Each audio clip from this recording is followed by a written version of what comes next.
ডিফুৰ ৰাংচিনা ভৱনত ক্ষুধাকণ্ঠক স্মৰণ ক্ষুধাকণ্ঠ ভূপেন হাজৰিকাৰ ৯৪ সংখ্যক উপজা দিনটোত আজি অসম সাহিত্য সভাৰ আঞ্চলিক কাৰ্যালয় ডিফুৰ ৰাংচিনা ভৱনতো তেওঁক শ্ৰদ্ধাৰে সোঁৱৰণ কৰা হয়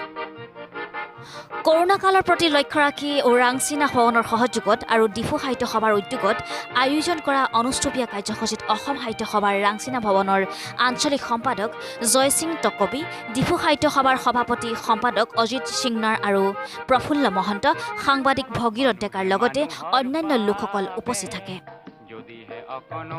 ডিফুৰ পৰা ভগীৰথ ডেকাৰ ৰিপৰ্টাৰ লাইভ অসম ভাবিব কোনে নকোৱা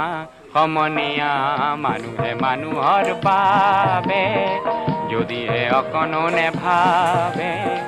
অকণি সহানুভূতিৰে ভাবিব কোনে নকোৱা সমনীয়া মানুহে মানুহৰ বাবে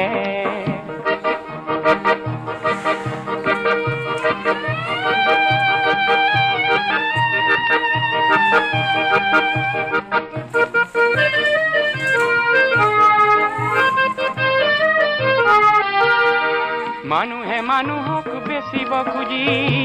মানুহে মানুহক কিনিব খুজি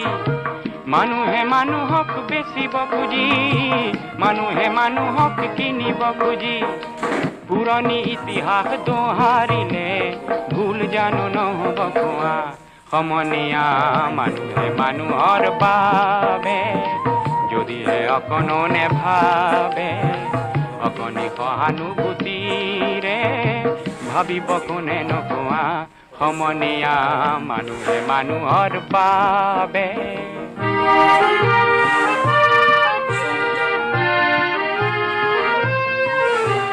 দুৰ্বল মানুহে যদি জীৱনৰ কোবাল নদী পাৰ হয় তোমাৰ সাহত তুমি হেৰুৱাবা